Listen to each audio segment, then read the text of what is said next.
A balloon which always remains spherical on inflation ಅಂತ ಹೇಳಿದ್ರೆ ನಾವು ಬಲೂನ್ನ ಊದಿದಾಗ ಅದು ಸ್ಪೆರಿಕಲ್ ಆಗೇ ಇರುತ್ತೆ ಅಂತ ಹೇಳಿ, ಗುಂಡಿಗೆ ಇರುತ್ತೆ ಅಂತ ಹೇಳಿ, ಚಂಡಿದ್ದಂಗೆ ಇರುತ್ತೆ ಅಂತ ಹೇಳಿ, ಆಯಿತಾ. Is being inflated by pumping in 900 centimetre cube of gas per second ಅಂತ ಹೇಳಿದ್ರೆ ಅದನ್ನು ಈ ರೇಟಲ್ಲಿ ನಾವು ಊದ್ತಾ ಇದ್ದೀವಿ ಅಂತ ಹೇಳಿ. ಸೊ ಪ್ರತಿಯೊಂದು ಸೆಕೆಂಡಲ್ಲೂ ನಾವು ಅದರೊಳಗಡೆ ಎಷ್ಟು ಗಾಳಿ ಹೋಗುತ್ತೆ ಅಂತ ಹೇಳಿದ್ರೆ 900 ಸೆಂಟಿಮೀಟರ್ ಕ್ಯೂಬ್ ಅಷ್ಟು. Find the rate at which the radius of the balloon increases when the radius is 15 centimetre. So ಇಲ್ಲಿ ಏನು ಹೇಳ್ತಾ ಇದ್ದಾರೆ ಅಂತ ಹೇಳಿದ್ರೆ ನಮ್ಮ ಹತ್ರ ಈ ಥರ ಪುಟ್ಟದಾಗಿದೆ ಬಲೂನ್, ಸರಿನಾ. ಸೊ ಅದು ಓದ್ತಾ ಇದ್ದರೆ ಈ ರೀತಿಯಲ್ಲಿ ಹೆಚ್ಚಾಕೊಂಡು ಹೋಗ್ತಾಯಿದೆ. ಸೊ ವಾಲ್ಯೂಮು ಹೆಚ್ಚಾಗ್ತಾಯಿದೆ ಮತ್ತು ನಮ್ಮ ರೇಡಿಯಸ್ಸು ಕೂಡ ಹೆಚ್ಚಾಗ್ತಾಯಿದೆ. ಸೊ ಯಾವ ರೇಟಲ್ಲಿ ರೇಡಿಯಸ್ ಹೆಚ್ಚಾಗ್ತಾಯಿದೆ ಅಂತ ಹೇಳೋ ಪ್ರಶ್ನೆ, ಸರಿನಾ. ಸೊ ಈ ಥರ ಇರೋ ಬಲೂನು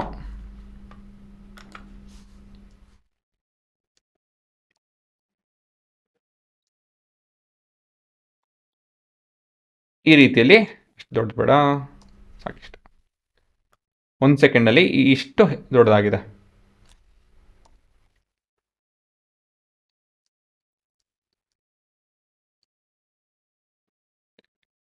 ಆಯಿತಾ ಹುಡುಗರ.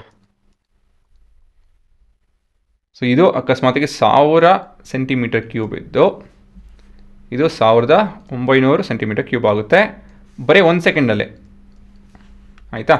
So this is the stuff that is given. So ಇವಾಗ ನಾವು ಏನು ರಿಲೇಟ್ ಮಾಡಬೇಕು? We have to relate volume of the sphere to radius of the sphere. So ಇವೆರಡು ಡೈರೆಕ್ಟಾಗಿ ರಿಲೇಟ್ ಆಗಿದೆ. ನಾವು ಇನ್ನೇನು ಮಧ್ಯದಲ್ಲಿ ಇನ್ನೇನು ಕಂಡುಹಿಡಿಯೋ ಆಗಿಲ್ಲ, ಇದು ಡೈರೆಕ್ಟ್ ಪ್ರಶ್ನೆ. So D V by D T ಇಂದ ನಾವು D R by D T ಕಂಡುಹಿಡಿಯಬೇಕು ಅಷ್ಟೇ. ಸೊ ಮೊದಲನೇದಾಗಿ ಗಿವನ್ ಎಲ್ಲ ಬರ್ಕೊಂಡು ಶುರು ಮಾಡೋಣ.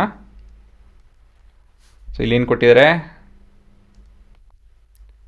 D V by D T is 900 centimetre cube per second ಮತ್ತು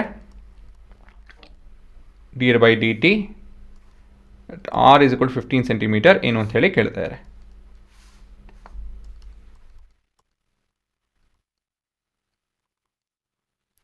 ವರ್ಕಿಂಗ್, ಹಾಂ, ವಾಲ್ಯೂಮ್ ಆಫ್ ದ ಸ್ಪಿಯರ್ ಇಲ್ಲಿ ಉಪಯೋಗ ಬರುತ್ತಲ್ವಾ, ಡೈರೆಕ್ಟ್ ಫಾರ್ಮುಲಾ ಇನ್ನೇನಿಲ್ಲ ಇದರಲ್ಲಿ.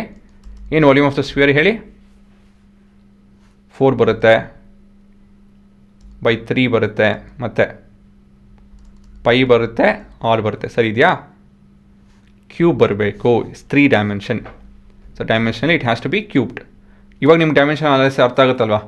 ಸೊ ಡೈಮೆನ್ಷನ್ ಅನಾಲಿಸಿಸ್ ಪ್ರಕಾರ ದಿಸ್ ಶುಡ್ ಬಿ 3 ತಾನೆ, ವಾಲ್ಯೂಮ್ ಅಲ್ವಾ, ಆಯಿತಾ. ಈ ರೀತಿಲಿ ನೀವು ಇವಾಗ ಫಾರ್ಮುಲಾಸ್ನ ನೆನಪಿಟ್ಕೊಬೇಕು. Differentiating V F R with respect to time.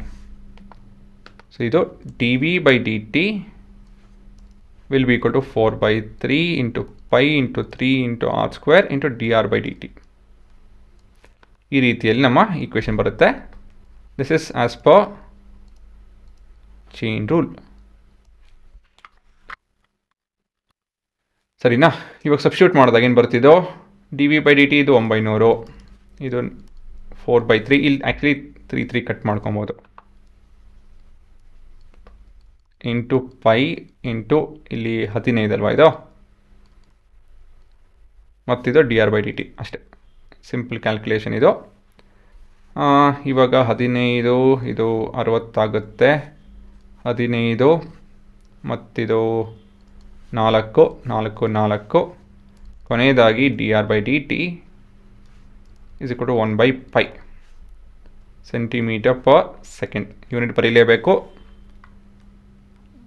ಅಲ್ಲಿರೋ ಹಾಗೆ ನೋಡ್ಕೊಂಡು ನೀವು ಯಾವ ಯೂನಿಟ್ಸ್ ಇದೆಯೋ ಅದನ್ನೇ ಬರ್ಕೊಬೇಕು. ಸೊ ಕೊನೆಯದಾಗಿ the radius of the balloon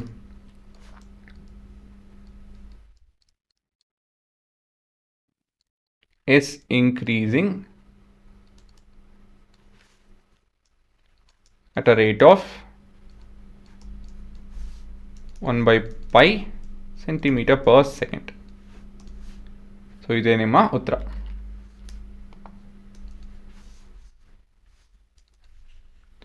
ಕೀವರ್ಡ್ಸ್ನ ಯಾವತ್ತಿದ್ರೂ ಹೈಲೈಟ್ ಮಾಡೋದು ಒಳ್ಳೆಯದು.